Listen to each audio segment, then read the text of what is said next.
Saya adalah alumni SD, SMP, SMA Viani. Seorang entrepreneur. Ya, Oke. okay. Semua hal yang saat ini bisa aku lakukan, baik itu dari karir ataupun personalnya seorang Jessica, itu dibentuk dari non-akademis yang disediakan oleh sekolah itu sendiri. Aktif di OSIS, ya kebetulan waktu itu dipercaya jadi ketua OSIS juga. Di Unpar itu aku salah satu lulusan terbaik di bidang akademis dan non-akademis. Jadi kalau digabung, disiplin, time managementnya bagus, bisa bersosialisasi dengan orang, berkomunikasi itu bagus, dan mau belajar. Itu paling penting ya, humble to learn. Mau belajar terus setiap tahun, setiap hari, setiap ada kesempatan mau belajar. Iya pasti kita bisa menentukan kita mau jadi apa ke depan. Saya mau jadi seseorang yang hidupnya berdaya, matinya berdampak. Aku mendapatkan gelar MDRT, Million Dollar Round Table. Itu tuh adalah penghargaan tertinggi berskala internasional untuk seluruh agen asuransi dan praktisi keuangan. Sekarang membangun agensi sendiri namanya Fine Talk.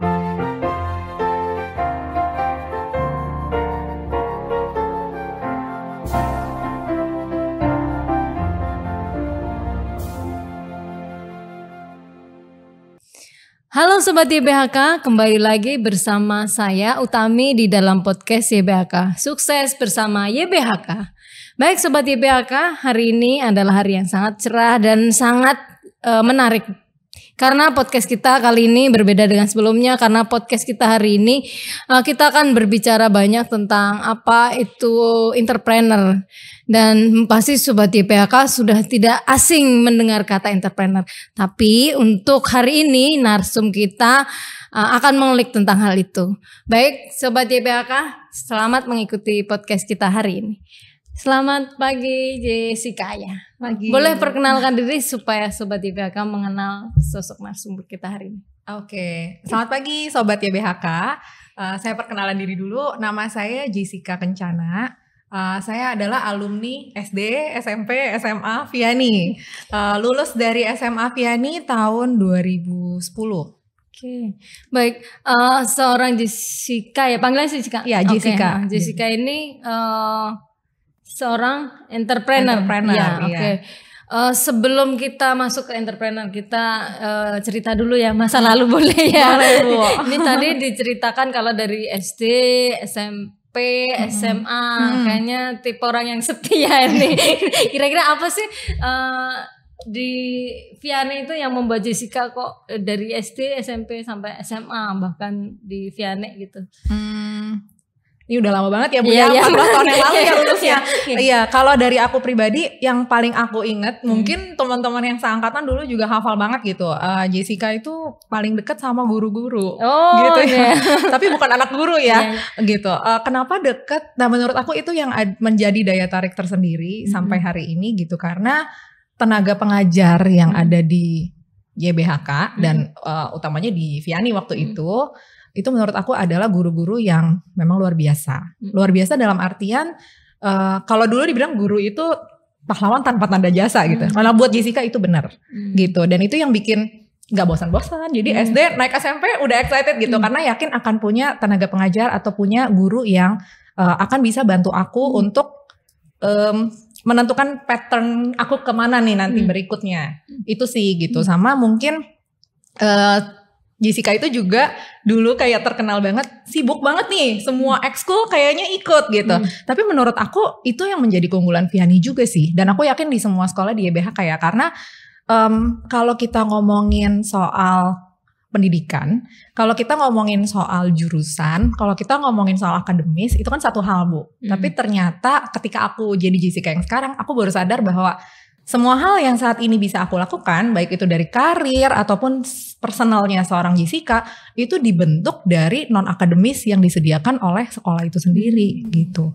Jadi bagaimana sebuah sekolah, sebuah institusi pendidikan bisa menyediakan wadah untuk tahu juga nih mengarahkan minat bakatnya siswa, tapi tanpa mengesampingkan juga si akademis itu sendiri gitu kalau buat aku.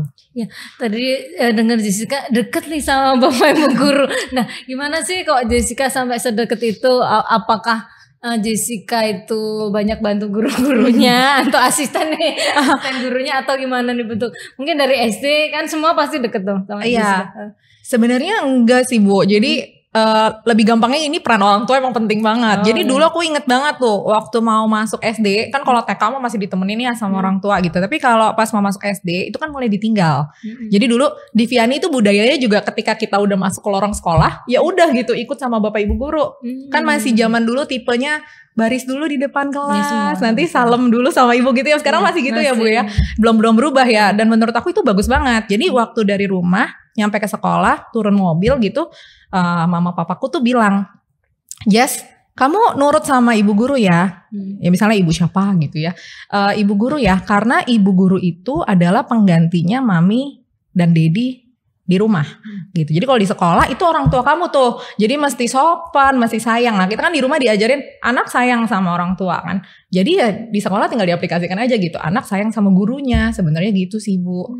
Gitu. Tapi nggak pernah ada perlakuan spesial. Justru saya tuh suka merasa bersalah nih. Kayaknya ya dulu deket sama guru tapi pasti adalah masa-masa dimana ada nakal-nakalnya juga gitu pasti ada gitu lah ya. Tapi itu sih yang bikin aku menganggap guru itu selalu spesial lah buat aku. Oke. Ada gak satu momen gitu Jessica cerita pengalaman yang sampai sekarang tuh masih ini, gak apa-apa nakal gak apa-apa nih jadi biar Sobat YBHK gak ini jadi anak nakal gak, ya, bukan sesuatu yang buruk gitu asal nakalnya masih wajar ya. Ada sih yang berkesan banget Bu. Itu waktu aku SMA. Jadi waktu aku SMA ini berkesan dalam artian antara aku dengan guru gitu ya. Jadi aku tuh tipe anak yang sebenarnya nurut-nurut aja, manut-manut aja, nggak suka aneh-aneh enggak gitu. Sekolah ya sekolah biasa. Nah aku kan aktif banget. Jadi dulu aktif di OSIS. Ya kebetulan waktu itu dipercaya jadi ketua OSIS juga. Dan kita mau menyelenggarakan sebuah acara besar Vianney Cup, namanya Vodka waktu itu. Nah Vodka ini kita kayak semacam pengen bikin gebrakan baru lah gitu ya. Waktu itu kayaknya semangat banget gitu. Bikin sesuatu yang berbeda dari Vianney Cup yang sebelumnya. Nah mulai dari sok-sokan nih. Dari mulai budgetingnya semuanya tuh pengennya urus sendiri. Maksudnya urus antara si tim OSIS dengan si tim kepanitiaan inilah gitu. Yang pasti aku di situ jadi koordinator juga. Nah waktu berjalan kan banyak banget waktu yang jadinya kepangkas kan gitu, dan kadang-kadang sampai harus mengorbankan jam sekolah, mesti izin gitu loh Bu. Sedangkan waktu izin jam pelajaran itu kan ini banget ya, berbahaya ya, nggak gampang ya, nggak gampangnya karena kalau ada ulangan nanti mesti susulan gitu. Iya, betul. Nah tapi ini nakal banget nih ya. Jadi suatu hari aku merasa bahwa aku tuh ada satu mata pelajaran yang aku nggak menguasai gitu. Hafalan aku nggak bisa lah gitu. Tapi aku anak IPA, jadi kira-kira udah tahu ya apa pelajarannya gitu kan. Jadi aku tuh paling seneng bikin meeting, bikin rapat atau harus kunjungan kemana, ke sponsor kemana-mana itu kalau lagi mata pelajaran itu gitu, iya kan. Sehingga aku pasti susulan. Kalau enggak ya nanti dulu deh gitu, bisa ditunda deh belajar itu gitu. Tapi yang aku salut adalah, yang ini aku gak bisa lupa adalah rasa tanggung jawab itu betul-betul diserahin ke aku gitu. Jadi banyak orang, banyak mata yang mungkin kemudian bilang, nih si Jessica nih enak banget nih punya privilege nih ya. Jadi dia setiap kali mata pelajaran itu gak pernah masuk tapi nanti nilainya bagus. Padahal yang orang-orang gak tahu di belakang layar adalah ketika saya kembali ke sekolah, tetap dong harus samperin bapak guru untuk bilang, Pak saya belum ulangan gitu, Pak saya belum kumpulin tugas gitu. Dan itu benar-benar guru itu gitu bilang ke saya, iya jadi Jessica mau ulangan susulan kapan? Kamu kan udah bisa atur ini semua. Jadi kamu atur juga, kamu mau ulangan kapan? Yang pasti harus sebelum ulangan umum dong gitu. Terus tugasnya mau dikumpulin kapan? Gitu. Jadi di situ justru menurut aku karena itu membekas sekali, itu yang membentuk aku menjadi orang yang satu disiplin, kedua punya tanggung jawab. Jadi jangan melemparkan tanggung jawab itu ke orang lain gitu. Jangan bapak gurunya yang harus bertanggung jawab terhadap saya gitu. Tapi itu sih, tapi itu mengena banget karena saya merasa bersalah Bu hari ini gitu ya. Karena itu kan sengaja gitu. Tapi ya puji Tuhannya, ya segala sesuatu baiklah ujungnya gitu. Oke, menarik sekali ya. Akhirnya hari ini pengakuan dosa. Ya, pengakuan dosa. Aduh, mohon maaf nih Bapak yang nonton ya.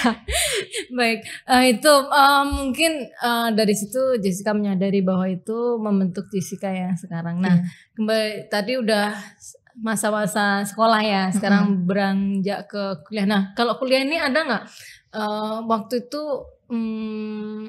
di sekolah itu bantu gitu untuk Jessica milih jurusan atau memang itu independen Jessica yang milih atau gimana? Ada nggak peran sekolah di situ? Peran sekolah waktu itu besar banget gini Bu. Jadi waktu aku mau lulus SMA itu memang dari awal Jessica ini pengennya masuk teknik kimia gitu. Ya udah lihat beberapa universitas. Yang pasti itu gak ada di Jakarta gitu. Jadi jauh-jauh ya, waktu itu sempat lihat kalau di Bandung kan ada ITB, untuk yang negerinya ada Unpar, Parahyangan gitu.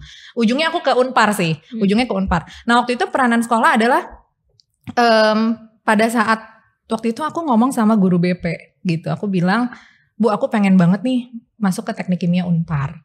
Kan kita suka udah lihat ya kualifikasinya dan rating pada saat itu gitu. Itu susah gitu. Dan ketika itu aku punya 2 adik. Kebetulan kondisi ekonomi keluarga itu tidak baik gitu. Jadi sebenarnya kalau mau kuliah di Jakarta dapat nih beasiswa kan ada ya Bu ya, jalur-jalur unggulan gitu ya.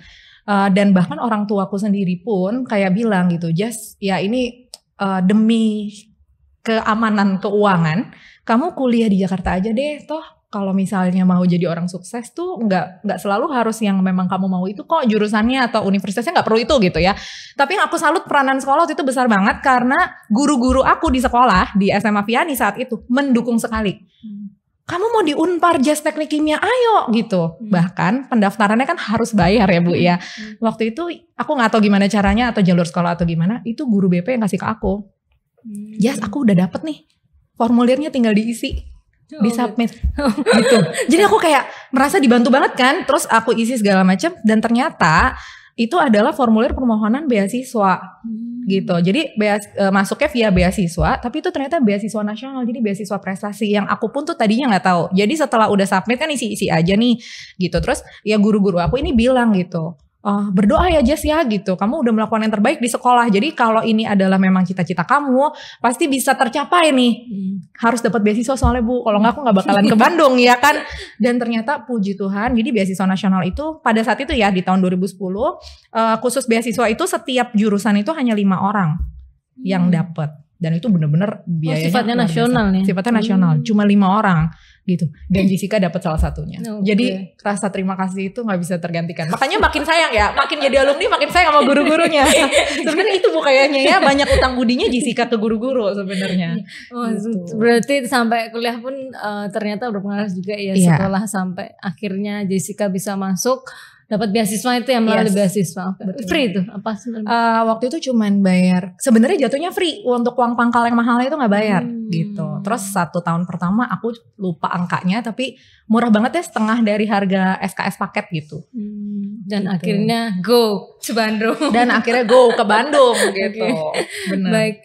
Nah, ketika Jessica tadi sudah menjelaskan akhirnya bisa masuk ke fakultas atau tempat kuliah yang sesuai dengan harapan Jessica, apa yang Jessica petik tuh pelajaran lah. Oh ternyata berarti ini loh buahnya gitu loh, kira-kira buah dari dirimu, buah dari belajar kan akhirnya ini gitu.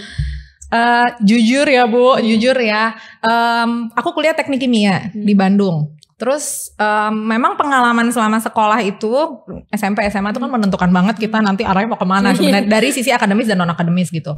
Sebenarnya banyak banget yang kaget kenapa Jessica tuh masuknya teknik kimia gitu. Karena orang tuh suka mengira nih pasti masuknya nanti jurusannya adalah marketing atau ilmu komunikasi gitu. Karena begini ya Bu ya, ngomong terus dari tadi ya kan gitu. Karena punya kemampuan komunikasi yang baik lah, sama mungkin leadership gitu. Jadi orang suka mikirnya nggak mungkin nih kalau teknik kimia kan orang langsung ngehnya ke kimianya nih. Kayaknya ya? Terlalu ilmuwan nih gitu ya kan. Kenapa Jessica mau teknik kimia dulu? Itu adalah karena aku masuk jurusan IPA. Jadi ada satu ego kali ya dulu ya. Aku juga mikir aku nih udah ngambil jurusan IPA. Karena aku merasa aku gak terlalu cocok atau gak terlalu suka di hafalan gitu. Terus mata pelajaran loh ya di sekolah yang paling aku merasa aku menguasai. Jadi aku berkaca dari diri aku sendiri dulu nih, kemampuannya itu ada di mana yang bikin aku nyaman belajar itu gitu kan. Waktu itu mata pelajaran yang paling aku suka adalah matematika, itu nomor 1, kedua kimia, ketiga fisika. Nah kan cocok banget kayaknya ya teknik, kimia, karena teknik itu kan sebenarnya lebih ke matematika fisika, terus kita ada majornya itu kimia gitu. Nah waktu aku menjalani hari-hari di teknik kimia, tahun kedua lah kira-kira, aku baru merasa ya ampun, ini bukan Jessica. bukan nih, gimana nih gitu. Baru sadarnya di situ ya? Iya, aduh bukan gitu. Tapi kan udah nyemplung ya Bu.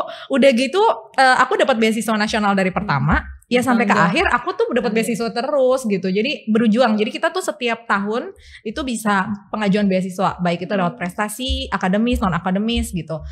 Dan akhirnya aku yang aku lakukan adalah bukan keluar. Jadi waktu itu sebenarnya di angkatan aku di teknik kimia saat itu banyak banget yang mundur. Yang gak cocok, merasa salah jurusan, keluar nih gitu.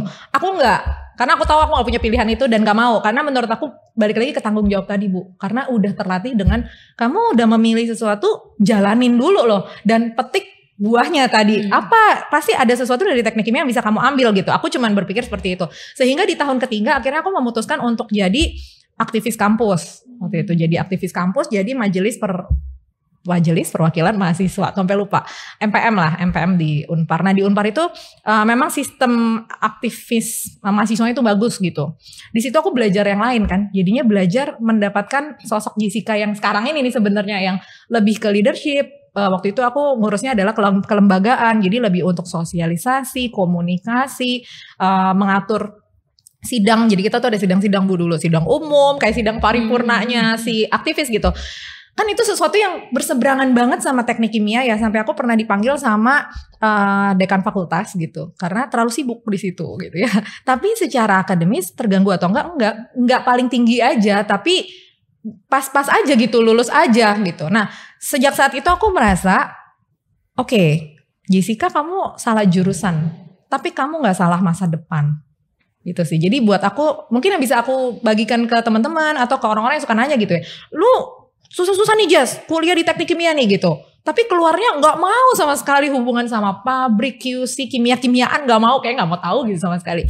Ya karena buat Jessica itu sih, salah jurusan boleh, tapi jangan salah masa depan gitu. Jadi jangan playing victim lah gitu, kita menyalahkan salah sih harusnya ke sini terus kita mau pindah jalur. Kalau kita adalah pribadi yang gak bertanggung jawab, kemanapun jalur yang akan kita pilih, kita gak akan jadi apa-apa juga. Itu sih menurut aku. Quotes-nya ya. Quotes-nya adalah salah jurusan tidak salah masa depan teman-teman. Ya. Jadi bukan berarti langsung gelap gitu ya. Enggak Enggak sama sekali. Karena kita emang harus bisa petik buahnya bener tadi Bu Tami nanya kan, apa yang petik?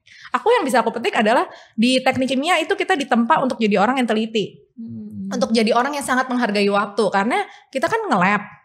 Wah tiap hari kan berhubungan sama lab ya Bu. Abis nge-lab bikin laporan. Abis itu ada pembicaraan sama dosen. Karena segala sesuatu kan ini berbahaya ya. Namanya juga kimia ya. Gak boleh salah. Bahkan di tugas akhirnya pun kita tuh ada 4 kali tugas akhir gitu loh. Jadi kalau orang sidang sekali ya, kita sidang 4 kali Bu. Dan setelah 4 kali sidang kita masih ada yang namanya ujian komprehensif. Kalau komprehensif gak lulus gak bisa wisuda pula.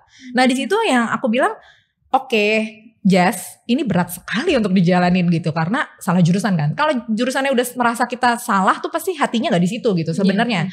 Tapi satu yang mesti dimen adalah ini pilihan kamu, selesaiin dulu. Dan selama perjalanan yang sisa ini untuk diselesaikan, ya udahlah kayak dulu waktu sekolah aja kan nggak semua pelajaran kita suka. Tapi cari sesuatu yang bisa bikin kita tuh mau melakukan itu sampai akhir. Yang penting sampai ke garis finish dulu deh.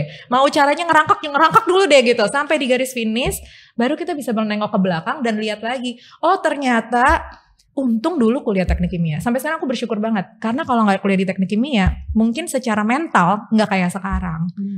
Mungkin secara disiplin gak kayak sekarang. Gak akademisnya ya. Iya tapi mungkin bukan ke akademisnya gitu. Karena ya memang Jessica sampai sekarang gak ilmuwan Bu gitu ya. Tapi dari ya ternyata yang lebih mahal tuh di situ sih kapabilitasnya kita, attitude-nya kita itu terbentuk dari sesuatu yang kita pilih kok. Jadi nggak masalah. Jangan mundur. Ya, intinya itu sih. Karena udah seizin Tuhan nih. Sudah seizin Tuhan ya. Jangan mundur ya. Pertama juga kasihan orang tua udah bayarin loh gitu. Oke, tadi udah sampai kuliah nih. Berarti kalau tadi sempet nyulik-nyulik Jessica, berarti kayaknya kerjaannya nggak ada hubungannya dengan teknik nih ya. Betul, lebih nggak ada lagi ya Bu. Ya karena tadi disampaikan pertama kan entrepreneur ya. Iya. Nah, yang Jessica sekarang ini gimana sih perjalanan karirnya gitu sampai ada apa tadi nyambungnya kok teknik ke entrepreneur ya? Gitu gimana? Aku juga bingung ya Bu. Kok bisa ya? Jadi sebenarnya gini, dari aku lulus waktu lulus kuliah, aku pulang ke rumah membawa gelar sarjana. kurang lebih 1 minggu doang. Setelah itu aku udah diterima kerja di salah satu perusahaan retail terbesar di Indonesia saat itu ya, gitu. Terus aku boleh sebut nggak sih namanya? Boleh ya Bu, kantornya? Boleh. Boleh ya, di Kawan Lama Group gitu ya. Jadi mungkin tahu Bu, ada Ace Hardware, Informan dan lain-lain gitu. Nah, di hari pertama aku masuk kerja, di hari itu juga papaku tuh meninggal dunia. Jadi selain punya gelar sarjana, langsung gelarnya nambah 1 nih, yatim gitu. Dan tulang punggung karena mama tidak bekerja dan 2 adik masih kuliah. Jadi itu kan struggle banget. Ya kan, ada kondisi di mana nggak punya pilihan lah sebenarnya gitu. Dan cukup bersyukur karena langsung diterima kerja nih gitu. Jadi jujurnya waktu itu masuk ke Kawan Lama Group itu dengan rasa penuh syukur aja gitu Bu. Tapi kalau ditanya itu kerjaan yang kamu bayangin nggak? Enggak, belum kebayang. Ya kan baru lulus, belum kebayang gitu mau kerja di mana. Apalagi nggak mau kimia lagi tadi. Harus mikir jalurnya mau kemana gitu sebenarnya. Akhirnya masuk aja dan selama jadi itu dari 2014 akhir ya. Ngelamarnya sebagai? Aku nggak ngelamar Bu. Oh nggak ngelamar. Iya, jadi dari kampus itu, nah kebetulan puji Tuhannya nih, aku itu bukan lulusan terbaik di bidang akademis, enggak. Tapi pas lulus, aku salah satu lulusan terbaik di bidang akademis dan non akademis. Jadi kalau digabung gitu. Jadi di Unpar itu pada tahun itu puji Tuhan gitu mulai non akademisnya juga diperhitungkan dan dibacakan gitu waktu wisuda. Jadi masuk dong ya di buku wisuda kan masuk. Ya mungkin kan pencari kerja melihat gitu ya. Wah lumayan lah, nggak pinter-pinter banget nih anak tapi kayaknya bisa gitu kali ya. Jadi dihubungin gitu. Waktu itu memang ada beberapa perusahaan yang telepon tapi karena Kawan Lama itu deket banget sama rumah gedungnya dan itu penting. Pertimbangannya itu karena deket sih gitu. Kalau yang mana-mana aja sama aja karena nggak ada yang berhubungan sama teknik kimia, jadi saya juga masih mencari gitu kan. Jessica tuh mau jadi apa sih gitu. Blank lah Bu, bener-bener blank nih gitu. Terus udah gitu akhirnya masuk ke Kawan Lama, ya jalanin aja. Dalam pikiran aku cuman belajarlah yang banyak. Kalau ini adalah start karirmu, mungkin ini akan membawa kamu menjadi sesuatu nanti di depan. Sambil menata apa itu yang namanya impian gitu. Karena jujur Jessica itu gak punya impian yang muluk-muluk, gak punya ya Bu.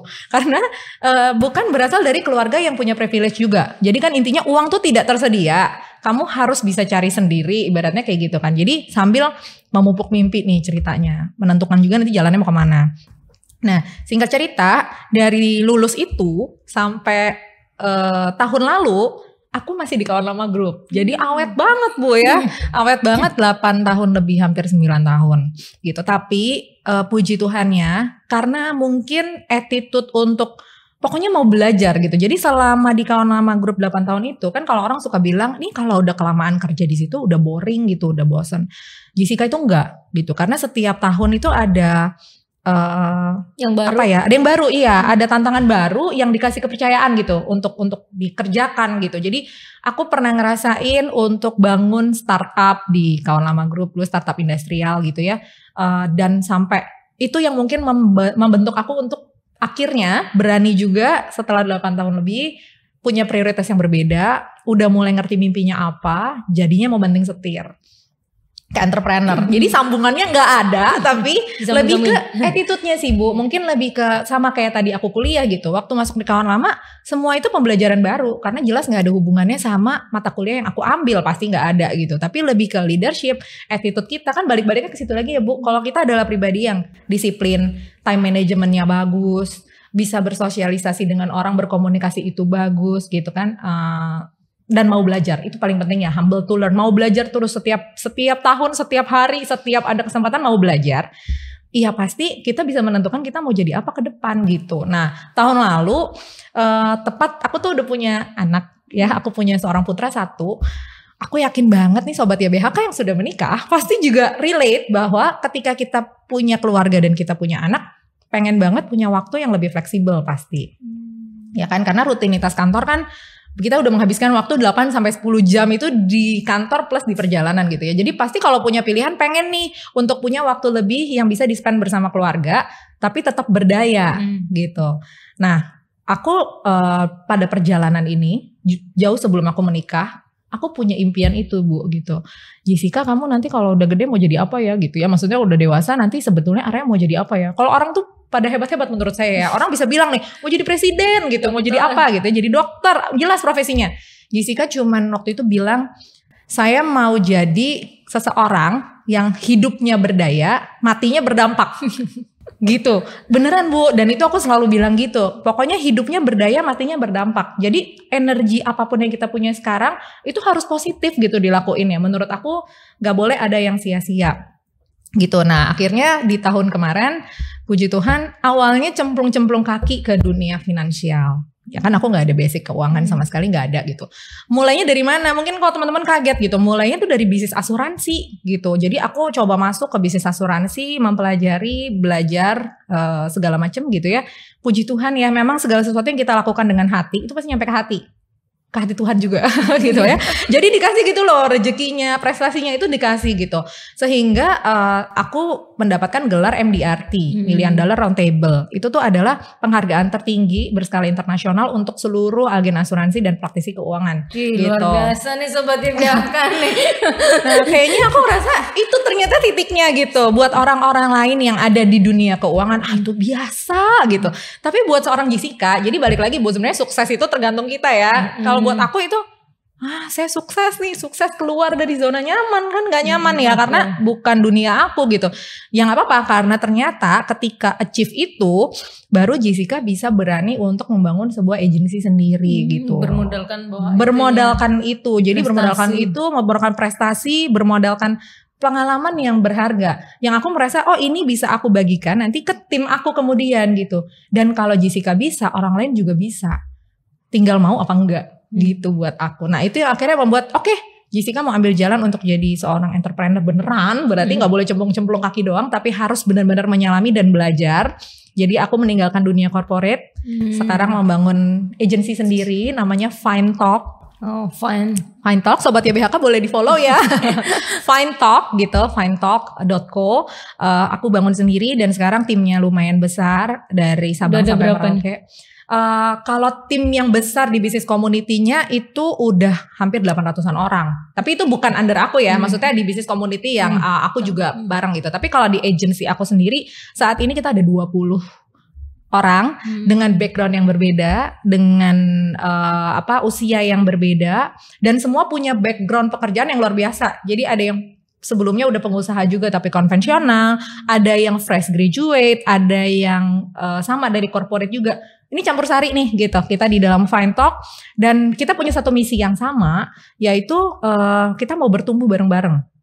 Ya, tapi dalam artian semua orang yang masuk ke Fine Talk itu akan kita mentoring gitu, akan kita bagikan pengalaman dan juga praktisi, kan kita praktisi keuangan nih. Jadi bagaimana nih gitu ya ilmu praktisnya untuk bisa mempelajari tentang ilmu-ilmu keuangan ini gitu. Terus kalau misalnya ada orang yang memang mencari asuransi gitu, itu bisa ke kita juga kayak gitu. Tapi nggak fully hanya di asuransi aja. Jadi kalau orang suka bilang, jadi Jessica sekarang agen asuransi, enggak ya. Tapi aku berbisnis gitu. Memang bisnis keuangan, di dalamnya salah satunya memang ada asuransi juga gitu. Tapi yang lebih penting adalah balik lagi ke yang tadi Bu, bahwa aku kan tadi maunya hidupnya berdaya gitu, artinya berdampak ya.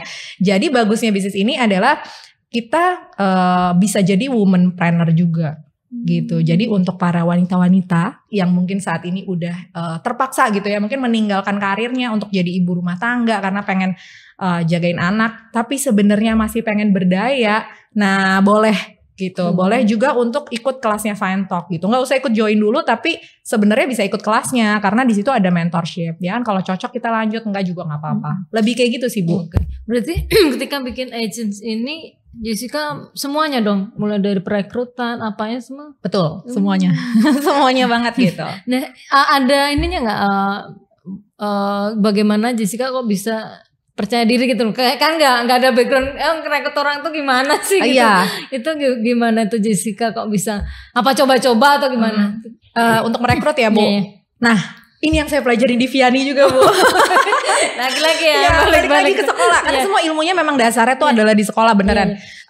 Pengalaman itu adalah hal yang paling mahal. Kalau matematika itu ada bukunya Bu. Pengalaman tuh gak ada bukunya gitu. Jadi ketika aku merekrut, dari hati aja aku menceritakan pengalaman aku, perjalanan aku gitu. Dan perjalanan itu kan gak mulus gitu. Benar gak Bu? Jadi semua manusia aku yakin ya perjalanan itu ada lika-liku gitu ya. Kok begini kok begitu. Jadi kalau kita bilang kenapa A, pasti ada kenapa B. Kenapa begini? Ada kenapa begitu. Nah, aku menceritakan aja pengalaman itu dan teman-teman boleh menilai sendiri. Apakah pengalaman ini itu bisa dijadikan satu modal atau enggak untuk teman-teman berani mencoba gitu. Kan ini ada kesempatan nih, ada opportunity gitu kan. Kita berdoa nih sama Tuhan ya. Tuhan minta dong ada gak sih pekerjaan yang begini sesuai dengan kita punya mimpi gitu ya. Terus ada orang datang nawarin opportunity nih. Wah kayaknya cocok. Tapi saya gak pernah. Kan Jessica juga merasa begitu. Ini ada opportunity nih. Kayaknya cocok tapi Jessica gak pernah. Lulusannya bukan itu, bukan keuangan, gak pernah di finance, gak pernah deh gitu. Ada hubungannya sama asuransi apa segala gak mungkin gitu ya. Tapi aku cuma mikir kalau udah berdoa dan udah berusaha mengasah diri dengan lebih baik dari sisi attitude tadi ya. Jadi dari sisi yang non akademisnya, ya udah ini ada kesempatan baru, kenapa nggak dicoba aja? Toh kalau misalnya nanti nggak cocok, kan nggak apa-apa juga. Aku sesimpel itu Bu. Dan aku yakin yang aku bilang kenapa aku mau masuk ke sini karena belajar dari pengalaman orang kan. Cuman pengalaman kan sebenarnya.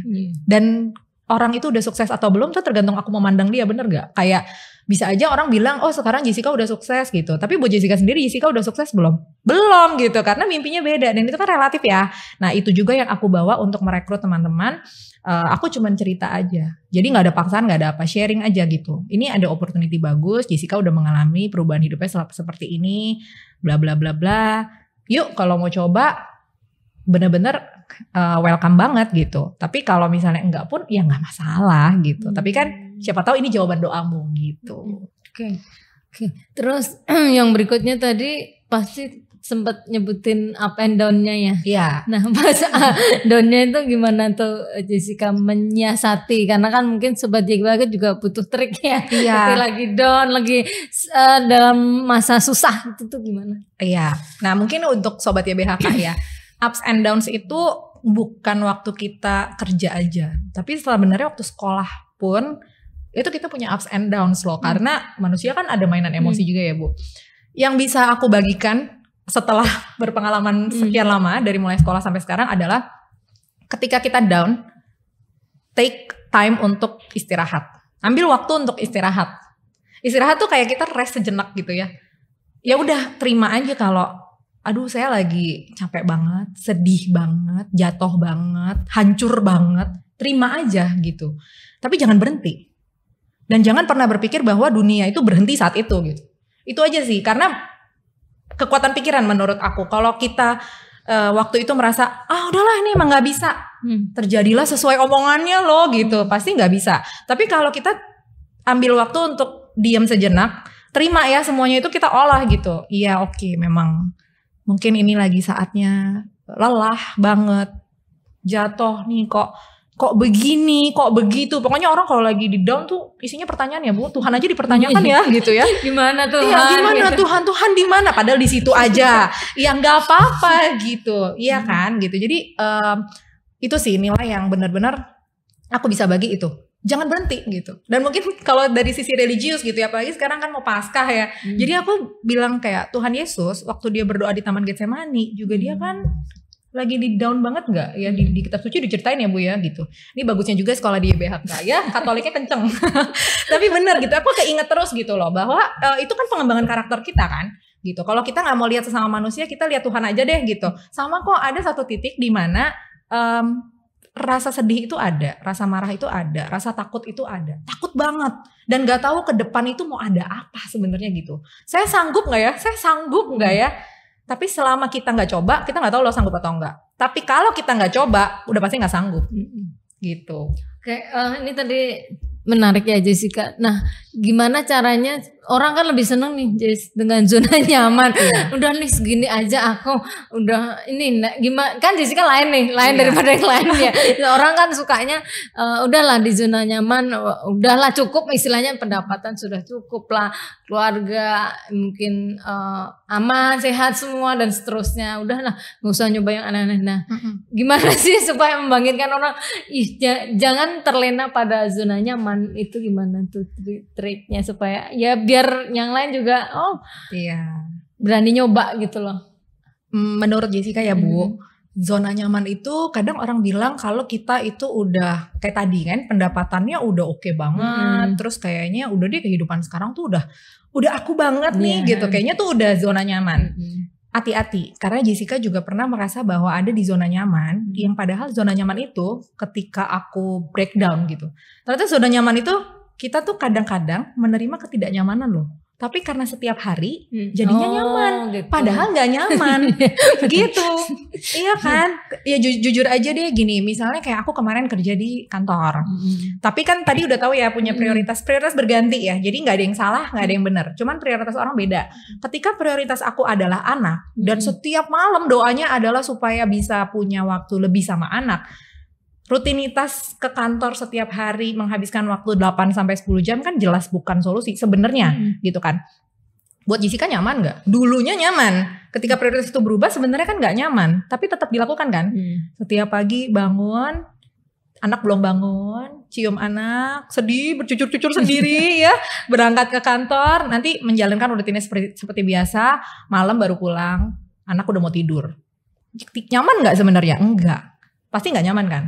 Tapi pasrah kan, ya mau gimana lagi, orang udah begini tiap hari ya terima aja, akhirnya jadi zona nyaman padahal nggak nyaman. Itu yang mesti hati-hati menurutku. Jadi ketika kita ngomong soal zona nyaman itu sebenarnya nggak bisa dikaitkan dengan income, dengan pendapatan, atau nggak bisa dikaitkan juga dengan begini aja cukup, begini aja juga oke. Gitu. Kan kadang orang takut nih, kalau gajimu udah gede nih misalnya lah ya, udah mau cari apa lagi sih kan, karena ada orang yang mungkin berpikiran seperti itu. Nah gimana tuh triknya? Nah itu Bu, jangan cuma dikaitkan sama uang gitu ya. Memang sih hidup ini butuh uang, betul banget. Dan semua goalnya adalah pasti jadi orang sukses itu selalu relate dengan uangnya berapa gitu. Menurut aku ada yang lebih daripada itu. Yang pertama adalah waktu. Karena nanti kalau kita udah tua, udah pensiun, punya uang, gak punya waktu, mau diapain uangnya? Bener gak? Gak bisa dinikmatin juga. Dan waktu itu adalah hal yang paling mahal yang gak bisa kita beli lagi. Jadi ketika teman-teman sekarang merasa nyaman, apapun itu kenapa-kenapanya bisa beda-beda alasannya ya. Karena mungkin income-nya udah oke banget gitu. Saya udah suka banget di sini. Setiap zona kehidupan itu punya prioritas yang berbeda. Nah itu aja yang teman-teman olah sebenarnya. Secara waktu, apakah kita udah spend waktu kita di dunia ini sesuai dengan yang kita mau atau belum? Gitu aja sih. Karena kalau Jessica gitu tadi ya, karena maunya hidupnya berdaya, mati berdampak. Mati itu gak akan berdampak kalau kita belum melakukan apa yang seharusnya kita lakukan. Menurut aku gitu. Itu sih Bu. Jadi zona nyaman gak ada, jangan mau nyaman lah gitu ya, biar kita bertumbuh terus ya gitu sebenarnya. Semangat terus ya. Jadi harus dibedain antara zona nyaman sama zona bersyukur menurut aku gitu. Yang tadi kita sebutin itu sebenarnya adalah zona bersyukur kan. Bersyukurlah income-nya segini mah udah gede, mau cari apa lagi? Bersyukur banget. Karena pasti gak banyak yang kayak kita. Ya kan, maksudnya banyak loh orang yang susah banget cari kerja aja masih susah. Kita dapat kerja mau udah luar biasa gitu. Orang masih banyak yang mau beli baju aja susah. Kita mah tinggal pilih aja bisa. Itu zona bersyukur menurut aku. Tapi zona nyaman itu gak ada. Harusnya gak ada gitu supaya bisa bertumbuh. Oke, ya. Baik, ini tadi udah banyak sekali ya Jessica, penuh semangat hari ini meskipun cuaca hari ini tidak bersahabat. Baik, terakhir nih untuk Sobat YBHK nih, Jessica mau berpesan apa supaya nanti yang nonton podcast kita hari ini, paling gak tercerahkan gitu. Untuk Sobat YBHK, kalian ada di tempat yang tepat. Untuk menimba ilmu itu nomor 1, jangan sia-siakan kesempatan. Karena apapun yang akan kita jalani ke depan, itu adalah sebuah pilihan. Dan gak pernah ada pilihan yang salah. Ya, salah jurusan aja bukan salah masa depan. Dan tapi yang aku mau bagikan adalah itu. Yuk kita jadi orang yang mau untuk hidup berdaya, mati berdampak. Terima kasih Jessica untuk kehadirannya hari ini. Terima kasih juga untuk motivasinya hari ini yang cukup positif. Semoga nanti kita bisa menjadi orang yang berdaya. Kemudian bisa ketika mati pun kita bisa memberikan dampak juga untuk orang lain. Saya Utami dan saya Jessica Kencana. Mohon undur diri. Sukses bersama YBHK.